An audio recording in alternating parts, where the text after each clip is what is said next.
I transmigrated into a book, becoming the male lead of a fluffy romance novel. As the crown prince of the capital's elite circle, the story kicks off on the day I'm supposed to abandon my marriage alliance with the supporting female character. Suddenly, countless comments from a stream chat floated before my eyes. Yes, yes, male lead. Hurry up and dump the fiancé. Go find the little wildcat with a baby bump. A perfect happy ending awaits. Yes, a drunken one-night stand turns into doting love more. More of the groveling for forgiveness arc. The male lead needs to destroy the female lead's blood-sucking family. Go get him, Crown Prince.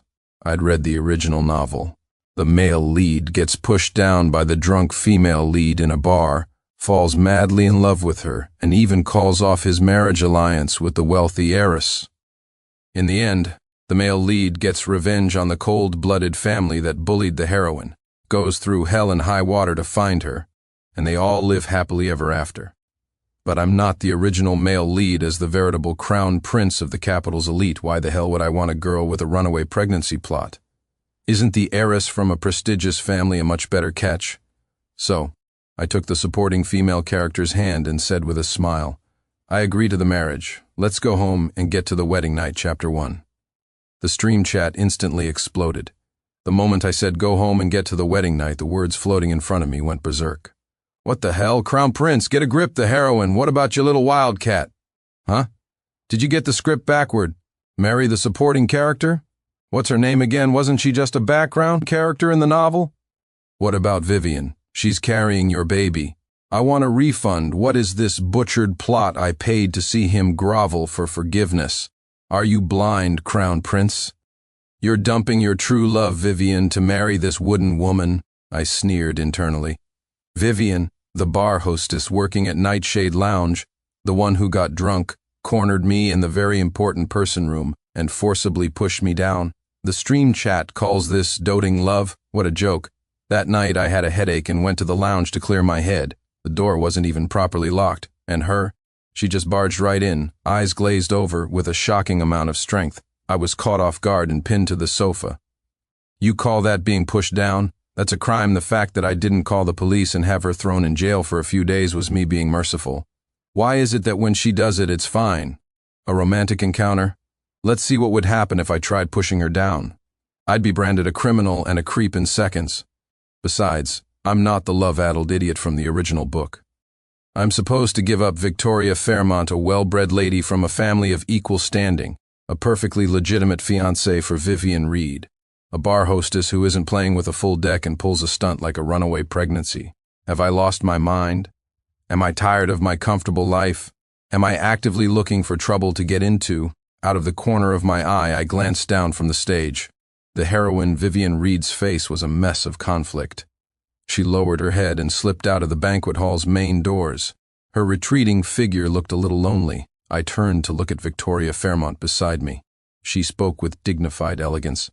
Mr. Sterling, we need to get the license. The license comes first. I raised an eyebrow at her. The curve of her lips deepened slightly, carrying a hint of unshakable resolve.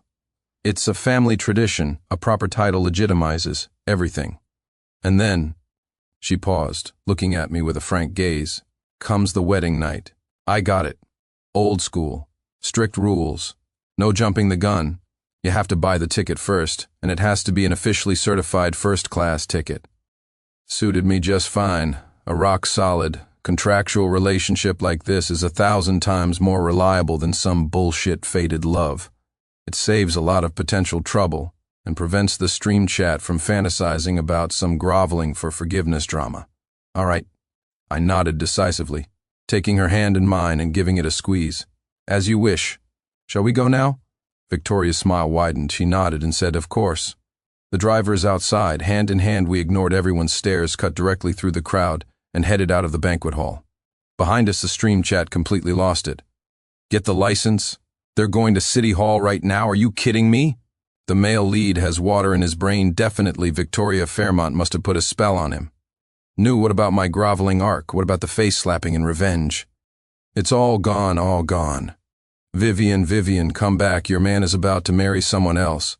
Refund, I demand a refund. I paid money to see the Crown Prince marry some background character. This is fraud. This is a scam. I'm reporting this. Get the writer out here to face the music. What is this garbage plot? I ignored the stream chat. Holding Victoria's hand, I strode out the door. The wedding night? Heh.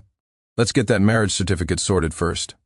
As for the stream chat and the heroine, not my damn business. This is my life script, and I, Sincere Sterling, will rewrite it myself. Chapter 2. City Hall was surprisingly efficient. We had our license in minutes, and then I took Victoria home. The stream chat started spamming again, even more unhinged than before. Holy crap, they really got the license?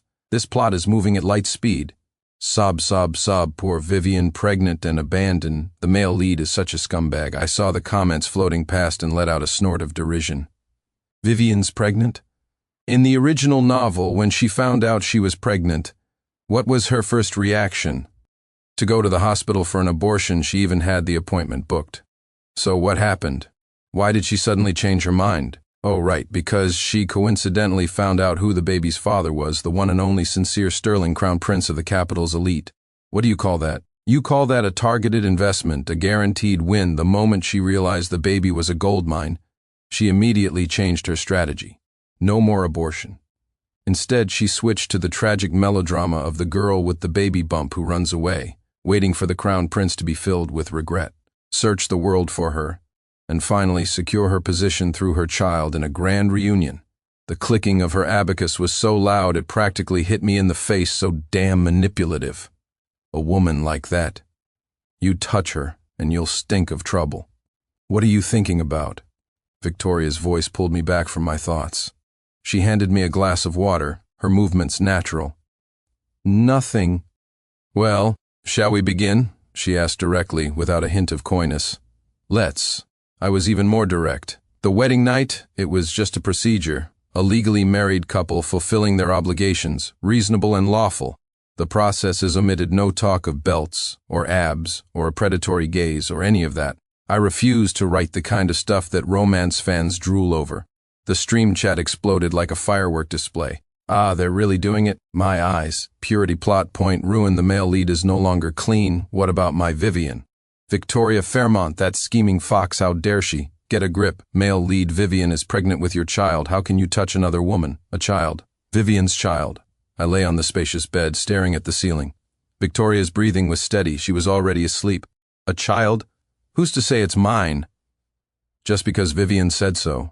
Just because of that one-sided push-down that night. How much can you trust the word of a bar hostess with an overactive imagination? And let's say, for argument's sake, that it is. So what? She gives birth, we do a DNA test. If it's mine, she'll get every penny of child support she's owed. But that's it. Thinking she can tie me, Sincere Sterling, down with a baby, in her dreams. She can take her ball and run wherever she damn well pleases. Just as long as she doesn't bother me. In this script, I, Sincere Sterling, call the shots. Chapter 3. The next morning, Victoria was a little congested, her voice a bit nasal. I think I caught a cold. She rubbed her nose, quite calm. Let's go to the hospital. I made the decision on the spot. You can't let a small illness linger, especially since last night. Well, maybe I was a little unrestrained. We're a married couple, but sustainability is key. Is that necessary? It is. I cut her off, my tone leaving no room for argument. Let's go. She didn't insist further. Good, she listens. But when we got to the hospital, we saw Vivian waiting for a prenatal checkup. The stream chat went wild. High energy warning, incoming battlefield. Fight, fight, fight, a classic catfight scene. The Crown Prince is about to get busted. Scumbag, Sincere Sterling. Let's see you talk your way out of this one, waiting for Victoria to blow up. Go heroine, expose him, make him take responsibility. Vivian was sitting alone on a plastic chair, head down, clutching an appointment slip. She looked quite lonely and pitiful. Assuming you didn't know about her little schemes, she clearly saw us too. Like a startled rabbit, she shot to her feet, her eyes darting around in a panic, looking like she wanted to run but didn't dare. The stream chat got even more excited. Ah, she saw them, she saw them. Don't hide, Vivian, go confront them. You've got the ultimate trump card in your belly. As Victoria's expression changed, quick, let me see the wife's reaction. Sincere Sterling is panicking. He must be panicking. The scumbag has a guilty conscience. Me, with a guilty conscience. Panicking? What a joke. At most, I found it troublesome. The trouble was that 3 people suddenly appeared by Vivian's side. A middle-aged couple, dressed a bit too flashily, their faces etched with calculating greed, and a young woman, exquisitely dressed but with a caustic look in her eyes. No need to guess. The original novel's description of Vivian's parasitic parents and her adopted sister, the fake heiress who had usurped her place. They were probably there to pick Vivian up, but when they saw me, their eyes lit up. Like hungry wolves spotting a plump lamb, the stream chat's tone shifted slightly. Holy crap, the blood-sucking family squad has arrived. The divine assists are here, this is going to be a good show. Quick, interrogate the scumbag, make him pay. As expected, Martha Reed was the first to charge over, her voice sharp and shrill. Vivian, what are you doing here? A prenatal checkup? Her eyes swept over Victoria and me like a searchlight, finally locking onto my face with greedy probing. CEO Sterling. Oh, what a coincidence, are you here with Vivian for her checkup? David Reed immediately followed up, putting on a stern face and staring at Vivian. Vivian, tell us the truth, whose child is this? Is it CEO Sterling's? The fake heiress, Chloe Reed, was even more dramatic. She covered her mouth in feigned shock. Sister, you're really carrying CEO Sterling's child? Oh my goodness, CEO Sterling, you can't just abandon my sister, she's all alone. How pitiful, her voice rose and fell, dripping with feigned innocence. Vivian's face was as white as a sheet. She buried her head in her chest, her lips trembling. No, it's not, don't talk nonsense. The stream chat went into a frenzy. Tear him apart, let the drama begin. Scumbag sincere Sterling, let's see what you do now. Victoria, must be furious, time for some face-slapping. Chloe, that fake heiress, is such an actress, but well played, force his hand. Come on, CEO Sterling, admit it, your little wildcat and your cub are waiting for you. Seeing that I remained silent, David Reed assumed I was guilty and his voice grew louder and more righteous. CEO Sterling, give us an explanation. Our Vivian is an innocent girl, and she's carrying your child. You can't just sleep with her and then deny everything just as this chaotic scene reached its peak. With the stream chat eagerly anticipating the furious wife tears apart the other woman moment. Victoria, who had been standing quietly beside me, took a small step forward. She didn't look at the Reed family, nor at Vivian. There wasn't even a hint of anger on her face. She simply looked at me and spoke softly. Her voice wasn't loud, but it carried a calm, undeniable power that instantly silenced all the noise. Sincere. She paused, her gaze sweeping over the 3 greedy, calculating faces of the Reed family before returning to mine. The corner of her mouth even curved into a barely perceptible arc. If the child in Miss Reed's belly is fake or belongs to someone else, then the consequences for these individuals will be very unpleasant. The fate worse than death kind. The Reed family's expressions changed instantly.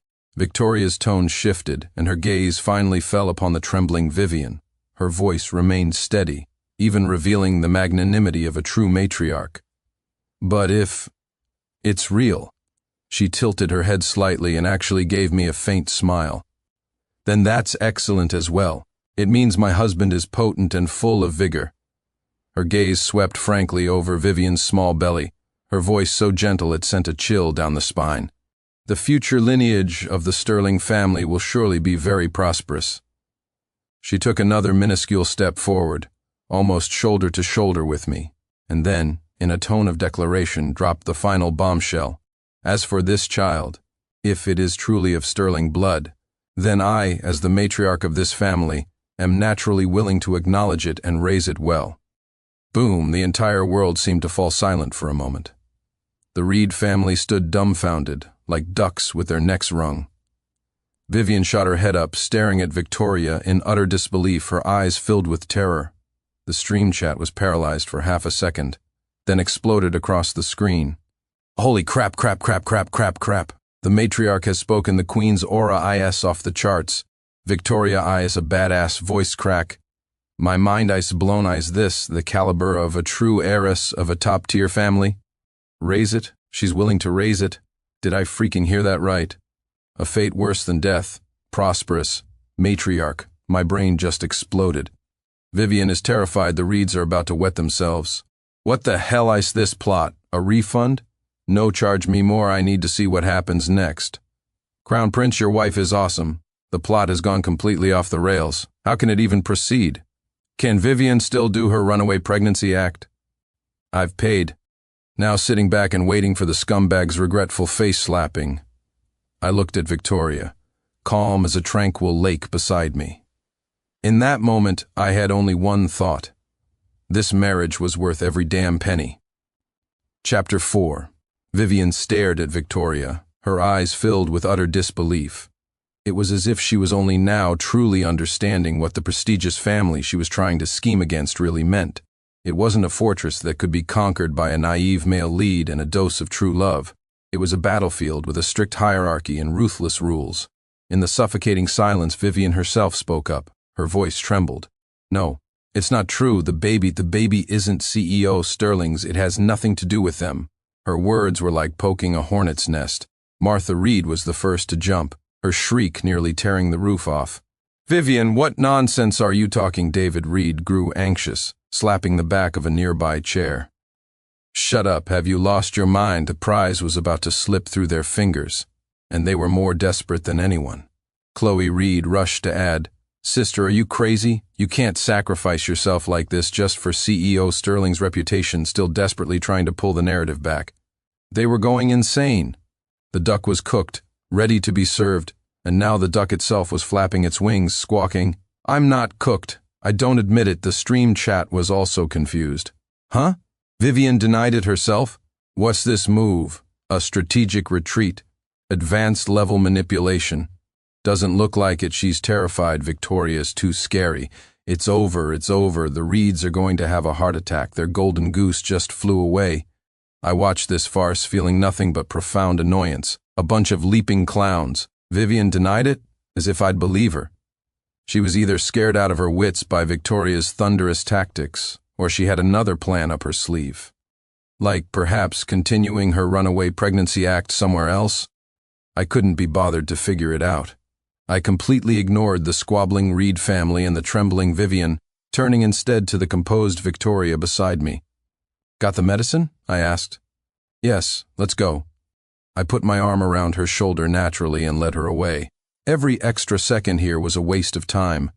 The Reed family tried to chase after us, but Victoria's bodyguards silently blocked their path. They could only watch us leave, fuming and stomping their feet. The stream chat was still going. They left? They really just left? The Crown Prince didn't even spare the heroine a single glance? Scumbag confirmed even a cool wife can't hide his scummy nature. Poor Vivian, so scared by the wife she doesn't even dare to admit it's his. Wake up, person above. Do you think she's scared? Or just has a guilty conscience? Victoria just had a minor cold, nothing serious. The doctor prescribed some medicine, and we went home. Not long after we arrived, my phone rang. It was an unknown number, but I had a good idea who it was. I answered but said nothing. After a few seconds of silence, Vivian's timid nasal voice came through. CEO Sterling, can we talk in private? Just for a little while, as expected. I glanced at Victoria. She was taking her medicine with a glass of warm water. Sensing my gaze, she looked up, her expression calm and unreadable. It's Vivian, I said, stating the name. Victoria didn't even twitch an eyebrow. She just gave a slight nod, her tone flat. Go ahead. Do you need a bodyguard to follow you? No need. Call me if you need anything, she added, her voice still perfectly normal. The stream chat started up again. The sequel to the battlefield, a private meeting. What a magnanimous wife, she's actually letting her husband go meet the suspected other woman. Victoria, go on, just try not to kill her. Vivian is going to lay her cards on the table, fight drama. I went to a quiet corner of a nearby cafe, following the address Vivian gave me. She was sitting in the innermost booth, wearing a hat, her head lowered. I pulled out the chair opposite her and sat down. Speak. Vivian looked up, her expression a mixture of stubbornness and forbearance. Sincere Sterling, I know our meeting at the hospital wasn't a coincidence. Please, stop following me and stop sending people to investigate me. I was stunned for a moment. The stream chat was simultaneously baffled. Following her, investigating her. What's going on? What did the male lead do? Does Vivian have a persecution complex? I let out a derisive laugh, leaning back in my chair and tapping my fingers on the table. Vivian, you think far too highly of yourself. She frowned, a look of suspicion in her eyes. What do you mean? What I mean is, I said, looking at her, my tone utterly blunt, I don't have the time, nor the saintly patience to follow you or investigate you. I paused, choosing my words precisely. You're not worth it. Vivian's face instantly flushed crimson. The stream chat's mood began to shift. Damn, that's harsh, I love it. Face slapped a clean smack. Crown Prince, don't write yourself into a drama. This is awkward for Vivian, ha ha ha. She took a deep breath, her voice filled with disbelief. How could you be like this before? All those memories. Have you forgotten? Here it comes, the classic line, the memory card. The stream chat predictably went wild. Memories, unforgettable memories. Yes, the drunken one-night stand that turned into doting love. Crown Prince, remember you two are fated to be together. I curled my lip into a cold, mocking sneer. Unforgettable. Vivian, are you genuinely clueless or are you just pretending? She was speechless. I laid it all out for her, one point at a time, my voice clear, every word a knife. First, that wasn't some unforgettable memory. You were drunk, or maybe not, but in any case, you were the one who barged into my very important person lounge at Nightshade. Second, you were shockingly strong and you pinned me, an unsuspecting person, down on the sofa. I deliberately emphasized the words pinned down.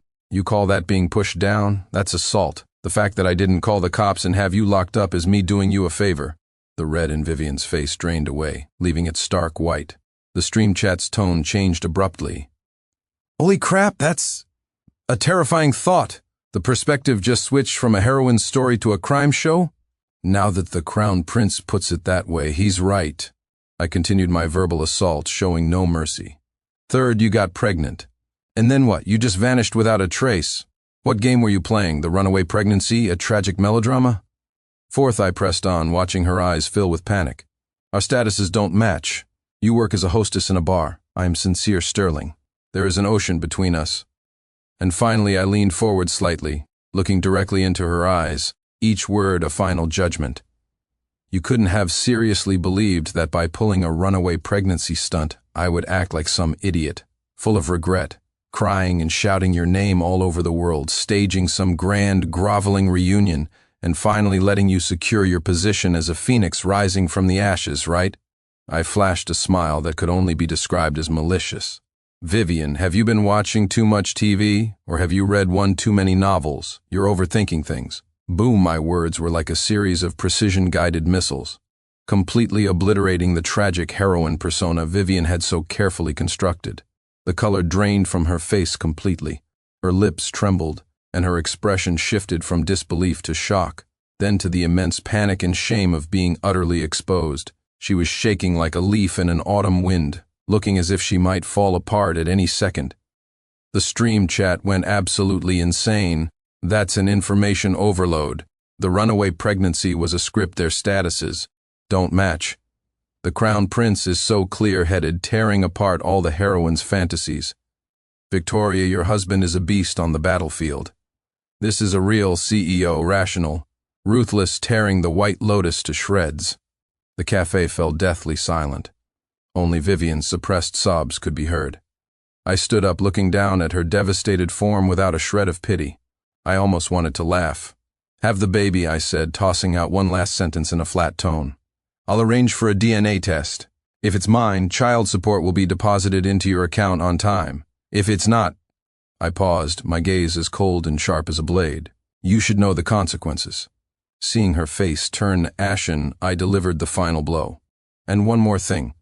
Don't ever talk about unforgettable memories again. To me, that night can be summed up in one word: trouble. With that, I turned and walked away, not once looking back. Chapter 5. Vivian didn't run away with the baby after all. Not only did she not run, but her family also dragged her to get a DNA test. And the Reed family, being the absolute clowns they are, live-streamed the whole thing. The camera was zoomed in on Vivian's pale face and her slightly rounded belly, with the cold hospital corridor as the backdrop. Martha Reed was wailing at the camera. My Vivian has such a bitter fate, abandoned, and now being slandered today. Will let heaven bear witness, we will clear my daughter, her own dame. David Reed stood with a stern face, acting all righteous. The Sterling family may be powerful, but we Reeds are not afraid. The truth is the truth. The fake heiress Chloe held the phone, her voice thick with fake tears. Everyone, we're so helpless, but we believe in the law. We believe in science. Please help us get justice for Vivian. The air was thick with her manipulative act. The stream chat following the Reed's lead was in a state of euphoric outrage. "Is the Crown Prince's face hurting yet? Can't wait to see it get slapped. We support Vivian down with the scumbag Sincere Sterling. Where's Victoria? Hiding like a coward, helping her husband bully a pregnant woman. It's definitely a Sterling baby. The Crown Prince just doesn't have the guts to admit it. Waiting for the DNA results to slap the Crown Prince across the face, popping the champagne to celebrate Vivian's vindication. You've got this, Vivian, we support you. Sincere Sterling, get ready to kneel and apologize." Vivian bit her lip the entire time, her hands protectively over her stomach, a strange panic beginning to surface in her eyes. I watched the cheap performance on the live stream and the ridiculous antics of the Reed family, feeling nothing but disgust. Victoria was sitting next to me handling some documents, without even looking up. "Childish," she commented coolly. "Let them perform," I sneered. "The higher they climb, the harder they'll fall." The appointed day arrived. Victoria and I appeared at the hospital. The scene was a circus. Besides the drama-addicted Reeds and Chloe holding her phone, a crowd of gossip reporters who had caught wind of the story had swarmed the place. Camera flashes went off like popping corn. The stream chat hit a fever pitch. "They're here. They're here. The main characters have arrived. How dare Victoria show her face? The nerve. The Crown Prince doesn't look too happy. Feeling guilty? Don't be scared, Vivian. We're all here. Justice will prevail. Sincere Sterling, prepare to face your judgment." Seeing us, Martha Reed shot forward as if injected with adrenaline, blocking my path with a shrill voice. "Sincere Sterling, let's see how you deny it. Today the proof is about to come out." I couldn't even be bothered to lift an eyelid, simply walking around her. David Reed tried to block Victoria but was frozen in place by her single icy glare. We walked straight to the report collection desk, ignoring all the chaos. When Vivian saw me, she visibly flinched, her expression complicated and tinged with worry. The doctor came out. He was holding a sealed report envelope. Everyone held their breath. The camera was locked on the doctor and Vivian. Chloe's hands were shaking with excitement. "Doctor, are the results out? Is the baby CEO Sincere Sterling's?" The doctor, a middle-aged man with a stoic expression, glanced at the seal, tore it open, and pulled out the report. He looked at no one, simply reading the key conclusion aloud. His voice was clear, broadcast to the entire live stream through Chloe's phone. Based on the DNA paternity test, the possibility of Mr. Sincere Sterling being the biological father of the fetus is excluded. Silence. Absolute, dead silence. Time seemed to freeze. The grief on Martha Reed's face solidified. David Reed's righteousness shattered into dust.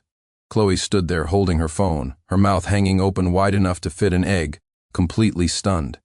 Vivian looked as if she'd been struck by lightning.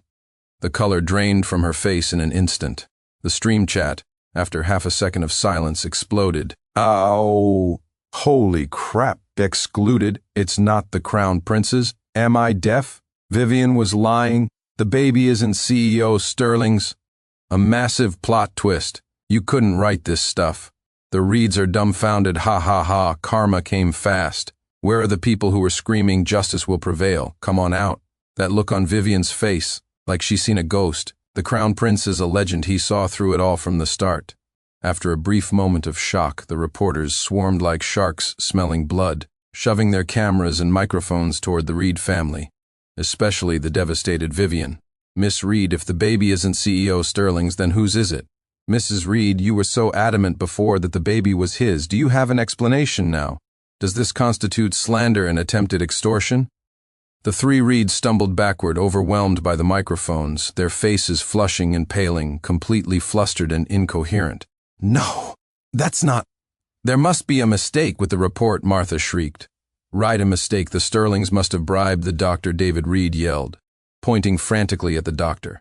"You framed Vivian. Chloe was still trying to fight back." The doctor's face darkened.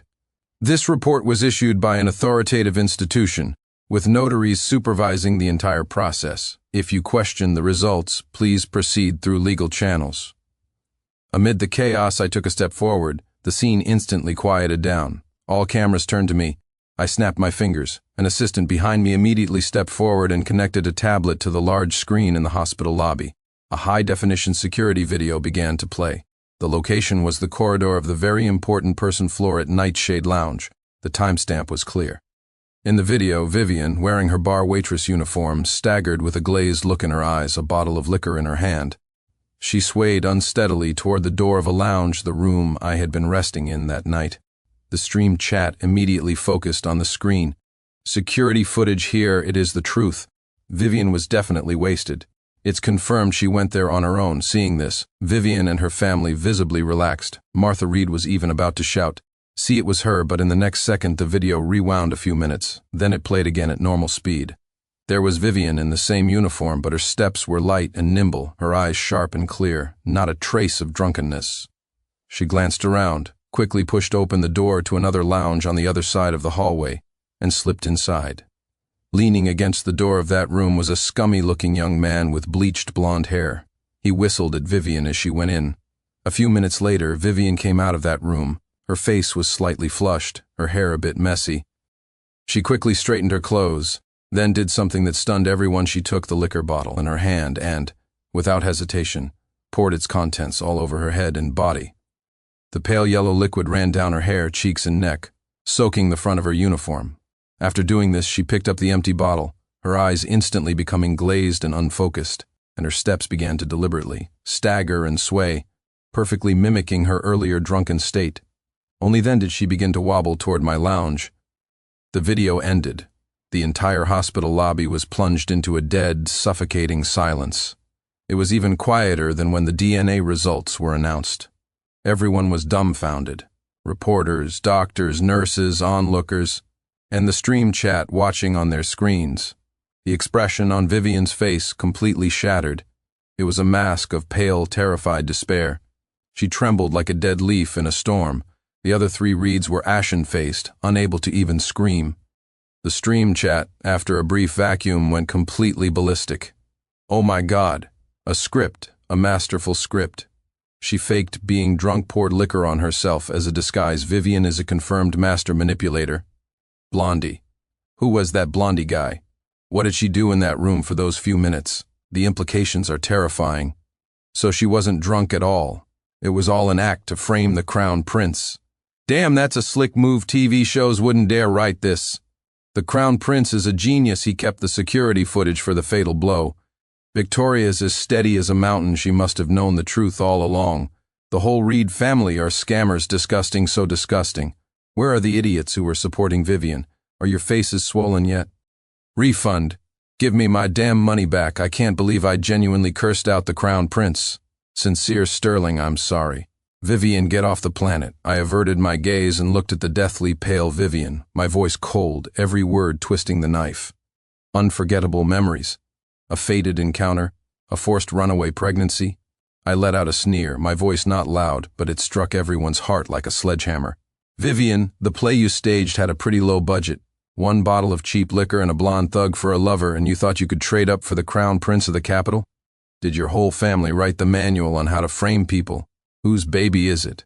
My eyes swept over her stomach, then glanced at the last image of the blonde man on the screen. Don't you have any idea? Or have you had so many lovers you can't keep track? Vivian suddenly spat out a mouthful of blood.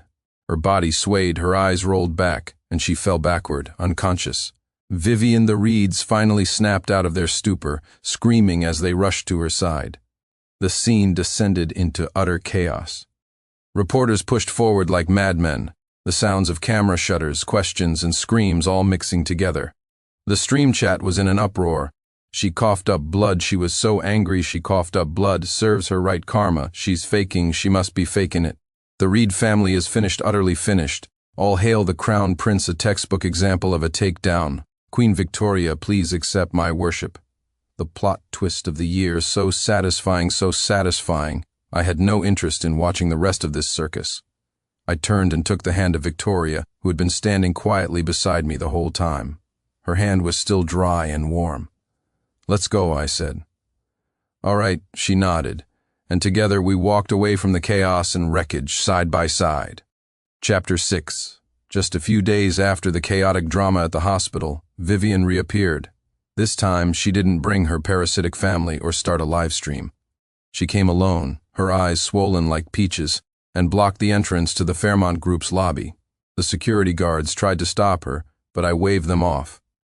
Let her come up. I was curious to see what new acts she could possibly perform. The door to the CEO's office opened, and she walked in.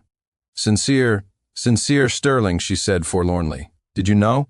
I'm the heroine. I am the heroine of this book. Do you know about the original novel? We are the destined couple. What is that cannon fodder, Victoria Fairmont? How could you marry her? The plot isn't supposed to go like this. You're supposed to chase after me. You're supposed to give me your heart. You're supposed to reject the marriage alliance for me. You're supposed to... She seemed to be descending into some kind of hysteria, growing more agitated as she spoke. The moment she said, I'm the heroine, the stream chat exploded more violently than it had for the security footage. What? The heroine? What is she talking about? What book? What original novel? Has Vivian lost her mind? This is too much information. My CPU is fried. Could she have transmigrated into the book? Holy crap, a transmigrator. So she knows the plot. That's why she deliberately tried to frame the Crown Prince. This is terrifying. It was all a calculation. It's over. The Crown Prince is in danger. She knows the future. Vivian could apparently see the stream chat too. When she saw the comment, could she have transmigrated? Her crying paused for a second, and then she latched onto it like a lifeline. She shot her head up to look at me, her eyes burning with a strange fanaticism. Yes, Sincere Sterling, did you hear that? The stream chat said it. I'm a transmigrator. I know the entire plot. I endured humiliation, forced by my circumstances, until I finally met you. I know you're the male lead, I'm the female lead. We are destined to be together. Victoria is just a background character. She's standing in our way. She crawled forward a couple of steps, trying to get closer to my desk, her tone enticing. Listen to me, we can still fix the plot. Go and divorce Victoria right now, then come find me. I'll give birth to this child even though he isn't your blood right now. As long as you acknowledge him, we can have our own children later. We'll have our happy ending. Just like in the original novel, this is the correct plot. You're the male lead. You have to follow the script.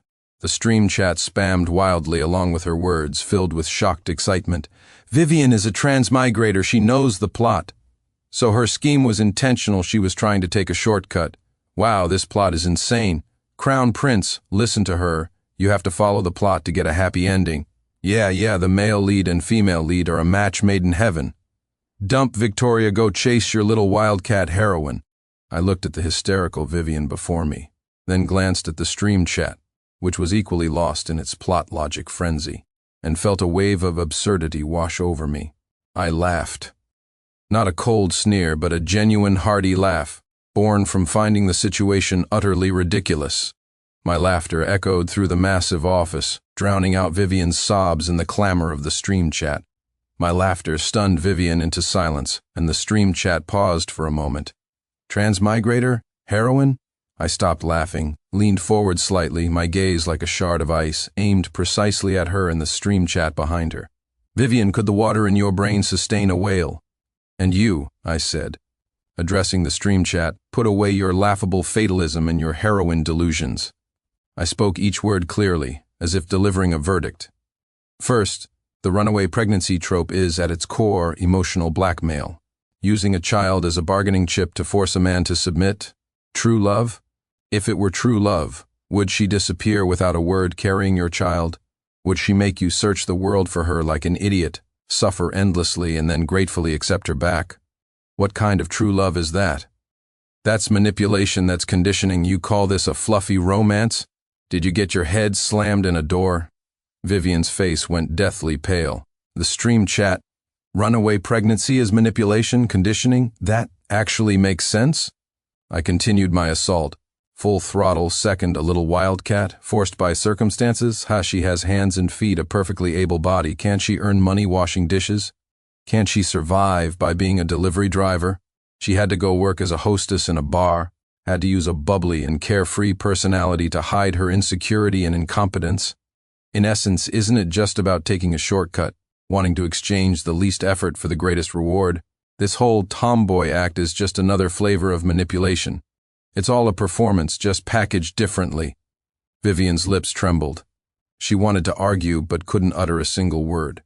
The stream chat was dead silent, with only a few scattered comments. Manipulation? The tomboy act. She has a point. Working in a bar, I guess it wasn't her only option. Third, my gaze swept over Vivian, filled with utter coldness and disgust. Cinderella gets her prince because she was secretly nobility all along. The ugly duckling becomes a swan, because it was a swan to begin with. Not even fairy tales dare to write a story where a true, rootless commoner marries into the highest echelons of society based on true love alone. Why? Because no one would believe it. That's called a delusion, a daydream. My voice rose, carrying a piercing force, as if to pop every unrealistic fantasy bubble. Fantasizing about climbing the social ladder in one step. Fantasizing that because you have a baby, because you know the plot, because you're the heroine, you can leap over the dragon's gate and turn from a chicken into a phoenix. Save it, you expect some ridiculous plot from a cheap romance novel to happen in real life. Stop dreaming in the real world. Fairy tales like that don't exist. Thud. As if all her bones had been removed, Vivian collapsed completely onto the floor. Tears streamed silently down her face, her eyes empty, her entire belief system shattered. The office was dead silent. The stream chat was completely silenced too. Vast stretches of blank space lingered for several seconds. Then, a few scattered comments drifted by. The Crown Prince is right. Runaway pregnancy really does seem like emotional blackmail. If you love someone, why run? Working in a bar really wasn't the only solution for someone forced by circumstances. Cinderella was nobility to begin with, climbing the ladder in one step. That rarely happens in real life. Have we been brainwashed by those novels? I'm out. This is boring. All right, show's over. The stream chat that had once spammed wildly, shouting, "Follow the plot, the leads are destined," and more groveling, deflated like a popped balloon. Lines of confused and dejected goodbyes floated past. And then, they were gone. Completely. All that remained in the office was Vivian's broken whimpering. I couldn't be bothered to look at her again. I pressed the intercom. "Security, please escort Miss Reed out. From now on, she is not to set foot in this building again." The door opened, and security guards came in, unceremoniously hauling the limp form of Vivian out of the office. The sounds of crying and dragging faded away. The office was quiet again. The door creaked open slightly. Victoria walked in with a cup of coffee, her steps composed. She glanced toward the door, then at me, but asked nothing. She placed the coffee on my desk, her voice calm and steady. "All cleaned up?" "Yes." I picked up the coffee. The temperature was perfect. She nodded and walked over to the massive floor-to-ceiling window, looking down at the street below. Vivian was being shoved into a taxi. The car pulled away, merged into the traffic, and disappeared. "The taste of a shattered fantasy is a bitter one," Victoria said coolly, as if commenting on a complete stranger. She turned around, the sunlight through the glass outlining her sharp, calm profile.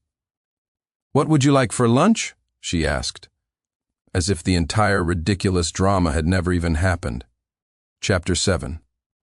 What happened to Vivian later, I couldn't care less. But you can't stop gossip from reaching your ears. I heard she went to find that Blondie to settle the score. The result? Blondie, a cigarette dangling from his lips, glanced at her belly and sneered. "Mine? Who's going to prove that? That night? Hey, you think I don't know you were hopping between rooms? Besides, the deal was you marry into a rich family, then we run off together. You failed. What are you coming to me for?" He blew a smoke ring, oozing scum. "Besides, you're a bar hostess. Who knows whose bastard is in that belly? Trying to pin it on me? Not a chance." Vivian fainted on the spot, literally fainted. The stream chat? Long gone. The audience had left, the stage had collapsed. No matter how tragic the actor, there was no one left to applaud. The Reed family was even more ruthless. They used to see her as a gold mine. Now, she was a pure liability and a pillar of shame. The DNA report went viral. The security footage was everywhere. Combined with the nationwide blacklisting from both me and Victoria, the Reed family became a total joke. David and Martha Reed pointed at Vivian's nose and cursed. "You jinx, a disgrace. You've shamed the entire family. Get out. Get out of this house right now. Don't dirty our home." The fake heiress, Chloe, fanned the flames from the sidelines, rolling her eyes. "Exactly, you got us flamed by the entire internet, you bad omen." Vivian, along with her meager belongings, was thrown out the front door. Like a bag of rotting garbage. I heard she later rented a basement apartment, surviving on odd jobs. Tragic? She brought it on herself. But Vivian was clearly not one to swallow her pride. Thrown out like trash by her family, dumped like a rag by her lover, and laughed at by the entire world. She couldn't let it go. Revenge. She had to have revenge. How? Her methods were wild. She anonymously sent a big gift to her father's biggest rival, a folder full of black ops material on David Reed's company, tax evasion, bribery. The evidence was ironclad. David Reed's company, instantly ruined, seized, bankrupted, buried in debt. David Reed himself went to prison. He wouldn't be seeing daylight, for a decade at least. Martha Reed, the wealthy socialite, became a broke nobody. Their mansion was auctioned off to pay debts, forcing her into a tiny rundown apartment. She went from playing mahjong and buying luxury bags to picking up discarded vegetable leaves. As for the fake heiress Chloe, Vivian thoughtfully arranged a nice future for her. She packaged up all of Chloe's history of bullying students in school and forcing them to drop out, and mailed it to the new money family she had worked so hard to latch onto. The nouveau riche cared deeply about face. Their future daughter-in-law was this kind of person. They turned on her instantly. The engagement? Cancelled Chloe? Get lost. Chloe's dream of marrying her way to the top was shattered to pieces. I heard her family later forced her into an arranged marriage with a bald, 50-something old man. The Reed family? Utterly destroyed. From a dream of ascending to heaven to the reality of a house in chaos. All villains, all defeated. Karma came swiftly and brutally. After doing all this, Vivian reportedly disappeared. Which dark corner of the world she ended up in nobody knew, and nobody cared. Good. The world was finally quiet. And Victoria and me? We got the license, had the wedding night, and completed the process. A legal couple, fully legitimate. How was our life? Not much drama, not many misunderstandings. Our motto was efficient and hassle-free. She managed her Fairmont family business. I managed my Sterling Corporation empire. At night we returned to the same house, slept in the same bed. A pleasant partnership, mutually non-interfering. The stream chat? Vanished without a trace long ago. No one was spouting nonsense about destined couples or the plot anymore. Good, peace and quiet. As for feelings? As time went on, I discovered this marriage alliance partner was actually pretty great. Clear-headed, emotionally stable. We could discuss problems and solve troubles, 1,000 times better than that Vivian whose head was filled with runaway pregnancies and fluffy romance. What was the key? Chemistry. A single glance and she knew what I wanted. I'd frown, and she'd know something was wrong. It was far more real than any passionate or tortured love affair. 3 years. We had 2 kids, a boy and a girl. Efficient, right? My son is a wild one, a little cannonball constantly trying to demolish the house. My daughter is sharp, her big eyes darting around. She clearly takes after her mother. With 2 little tyrants in the house, it's chaotic, but it's also full of life. More children, more blessings. I looked at the toys scattered all over the floor, rubbing my sore back from being used as a horse by my son, and grumbled to Victoria, who was calmly sipping her tea. This old saying, is it a blessing or a trap? Victoria put down her teacup, glanced at our son who was trying to stuff his sister's doll down the toilet, and said in a steady voice, "A trap we have to fill. We made them." She stood up, scooping up our mischievous son with one hand and our giggling daughter with the other. "Come on, bath time." Her retreating figure was composed, exuding the air of a general. "Fine. We'll fill the trap. This life felt solid. The crown prince and princess of the capital's elite? The titles sound intimidating, but life is just daily chores plus 2 little devils. Occasionally we attend a banquet to keep up appearances. If someone is tactless enough to bring up the old business with Vivian, I don't even bother to lift an eyelid. Victoria is even more brilliant. She'll just raise her glass and say, "Mr. Chen, I heard your company's recent project ran into some trouble." The person immediately shuts up, breaking into a cold sweat. See, that's the benefit of finding the right partner. A power couple invincible together. As for that runaway pregnancy heroine script, it was thrown into a paper shredder long ago, ground into pulp and flushed down the drain. My script? I wrote it myself. Male lead, Sincere Sterling. Female lead, Victoria Fairmont. Plot: a power couple joins forces, raises and disciplines kids, dominates the elite circle, and infuriates their rivals. The ending? A happy, prosperous life with many children. Happily ever after? No, winner takes all. The end.